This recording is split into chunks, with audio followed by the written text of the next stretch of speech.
ఇప్పుడు మాట్లాడదాం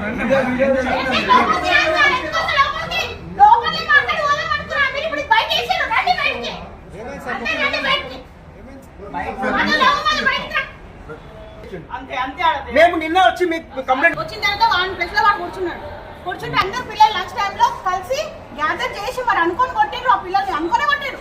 వాడిని ఒక్కరిని చేసి కొట్టింది సార్. నిన్న అప్పులో తీసుకెళ్ళిన మీ అబ్బాయి చూడండి కాలేజీలో ఉన్నారు సార్.